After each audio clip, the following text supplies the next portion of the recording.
നമസ്കാരം. രണ്ടാമൂഴം സിനിമയാക്കാൻ സാധിക്കാത്തതിൽ കുറ്റബോധത്തെക്കാൾ കൂടുതൽ തനിക്ക് വിഷമമാണ് ഉള്ളതെന്ന് സംവിധായകൻ വി.എ. ശ്രീകുമാർ.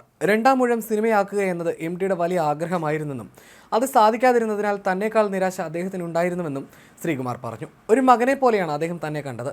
എം.ടിക്ക് അന്തിമോപചാരം അർപ്പിച്ചതിന് ശേഷം മാധ്യമങ്ങളോട് സംസാരിക്കുകയായിരുന്നു അദ്ദേഹം. ഒരു മകനെ പോലെയാണ് അദ്ദേഹം എന്നെ കണ്ടത്. ഈ വീട്ടിൽ വെച്ചാണ് രണ്ടാമൂഴത്തിൻ്റെ സ്ക്രിപ്റ്റ് തരാമോ എന്ന് അദ്ദേഹത്തിനോട് ആദ്യം ചോദിക്കുന്നത്. മൂന്നാമത്തെ തവണ വന്നപ്പോഴാണ് അദ്ദേഹം അതിന് സമ്മതിച്ചത്. അതിൻ്റെ സീൻ ബൈ സീൻ അദ്ദേഹം വായിച്ചു തരിക, ഞാൻ നോട്ട് എഴുതുക, അങ്ങനെ വലിയ വലിയ അനുഭവങ്ങളിലൂടെ കടന്നുപോയി. രണ്ടാമൂഴം സിനിമയാകാത്തതിൽ എന്നേക്കാൾ നിരാശ അദ്ദേഹത്തിനുണ്ടായിരിക്കുമെന്ന് എനിക്ക് ഉറപ്പുണ്ട്. രണ്ടാമൂഴം സിനിമയാവുക എന്നത് അദ്ദേഹത്തിൻ്റെ വലിയ ആഗ്രഹമായിരുന്നു. അദ്ദേഹത്തിൻ്റെ കാലശേഷം കൊടുക്കാൻ പറ്റിയ ഏറ്റവും വലിയ ശ്രദ്ധാഞ്ജലിയാണ് അതൊരു സിനിമയായി മാറുക എന്നതും ശ്രീകുമാർ പറഞ്ഞു. രണ്ടാമൂഴം സിനിമയാക്കാൻ പറ്റാത്തത് തനിക്ക് വ്യക്തിപരമായ നഷ്ടമാണെന്നാണ് ശ്രീകുമാർ പറയുന്നത്. 1000 കോടിക്ക് മുകളിൽ ചെലവുള്ള സിനിമയായിരുന്നു അത്. നിർമ്മാതാവിനെ തേടി ഒരുപാട് നടന്നു. ഒടുവിൽ ബി.ആർ. ഷെട്ടി അതിന് തയ്യാറായി വന്നു. ഷെട്ടിയുടെ ബിസിനസ് തകർന്നു. എല്ലാ വലിയ പ്രൊജക്റ്റുകൾക്കും ഒരു യോഗമുണ്ട്. അതിന് എനിക്ക് യോഗമില്ല. കുറ്റബോധത്തെക്കാൾ കൂടുതൽ എനിക്ക് വിഷമമാണ്. ലോകപ്രശസ്ത ടെക്നീഷ്യൻസ് ആ സിനിമയുടെ ഭാഗമാകേണ്ടിയിരുന്നു. ആ ചർച്ചകളിലെല്ലാം എം.ടി പങ്കെടുത്തിരുന്നു. സിനിമയാക്കാൻ പറ്റാത്തതിൽ, ആ വാക്ക് പാലിക്കാൻ പറ്റാത്തതിൽ കുറ്റബോധമുണ്ടെന്നും വി.എ. ശ്രീകുമാർ കൂട്ടിച്ചേർത്തു. രണ്ടാമൂഴം നോവൽ സിനിമയാക്കുന്നതുമായി ബന്ധപ്പെട്ട കേസ് കോഴിക്കോട് 1-ാം അഡീഷണൽ മുൻസിഫ് കോടതി തീർപ്പാക്കിയത് 2020-ലാണ്.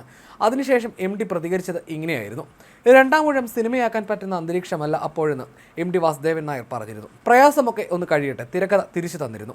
ഇനി സിനിമ നിർമ്മിക്കാനുള്ള അന്തരീക്ഷം ശരിയാവട്ടെ, അതേക്കുറിച്ചൊന്നും പറയുന്നില്ല. ഇതായിരുന്നു അദ്ദേഹത്തിൻ്റെ പ്രതികരണം. ഈ കേസിൽ വലിയ നിയമയുദ്ധമാണ് എം.ടി നടത്തിയത്. കേരളത്തിലെ ഒരു സാഹിത്യകാരനും ഇത്തരത്തിലൊരു അവസ്ഥ ഉണ്ടായിട്ടില്ല എന്നതാണ് വസ്തുത. രണ്ടാമൂഴത്തിൻ്റെ മലയാളത്തിലും ഇംഗ്ലീഷിലുമുള്ള തിരക്കഥകൾ തിരിച്ചു കിട്ടാൻ 2018-ൽ എം.ടി വാസുദേവൻ നായർ നൽകിയ ഹർജിയിലാണ് അനുകൂല തീരുമാനമുണ്ടായത്.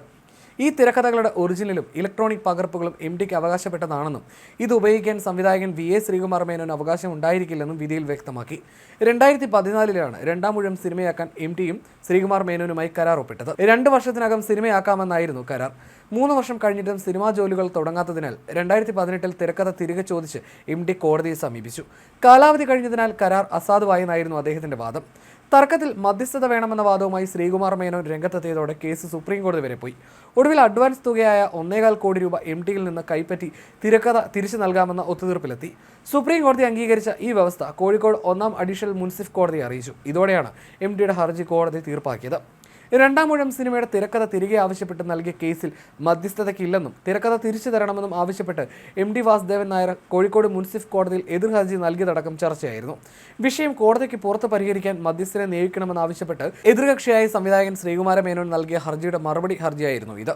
പ്രവാസി വ്യവസായി ബി.ആർ. ഷെട്ടി നിർമ്മിക്കുമെന്ന് കേട്ടിരുന്ന സിനിമയ്ക്കായി 1000 കോടിയായിരുന്നു മുതൽ മുടക്കം പറഞ്ഞു കേട്ടിരുന്നത്. മലയാളത്തിലും ഇംഗ്ലീഷിലും ഹിന്ദിയിലുമായി 2 ഭാഗങ്ങളായിട്ടായിരുന്നു സിനിമ പ്രഖ്യാപിച്ചിരുന്നത്.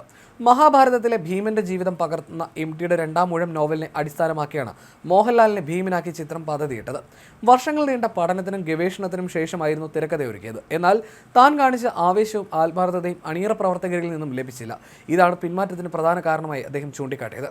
1977-ൽ ഒരു നവംബർ മാസത്തിൽ മരണം തൻ്റെ സമീപത്തെത്തി പിന്മാറിയെന്നും അതിനുശേഷം എഴുതി പൂർത്തിയാക്കിയ നോവലാണ് രണ്ടാമൂഴമെന്നും എം.ടി നേരത്തെ തന്നെ വിശദീകരിച്ചിരുന്നു. ജീവിതത്തിലെ രണ്ടാമൂഴത്തിൽ സർഗാത്മകതയുടെ ഈറ്റുനോവ് വേറെ അനുഭവിച്ചെഴുതിയ കൃതി ആയതിനാലാവും നോവലുകളിലെന്നും വായിക്കപ്പെടേണ്ട ഒന്നായി രണ്ടാമൂഴം മാറിയത്. അതുകൊണ്ടുകൂടിയാണ് എം.ടിയുടെ എക്കാലത്തെയും മികച്ച നോവൽ സിനിമയാകുന്നതിനെ പ്രതീക്ഷയോടെ മലയാളികൾ കണ്ടത്. ഈ സിനിമയുമായി മുന്നോട്ട് പോകവെ ശ്രീകുമാർ മേനോൻ ഏറെ വിവാദങ്ങളിൽപ്പെട്ടു. ശ്രീകുമാർ മേനോന്റെ പുഷ് കമ്പനി പാപ്പർ സ്യൂട്ടും നൽകി. ഇതോടെ പലവിധ സംശയങ്ങൾക്ക് ഇട നൽകിയിരുന്നു. ഇതോടെയായിരുന്നു എം.ടി നിയമ പോരാട്ടത്തിന് ഇറങ്ങിയത്.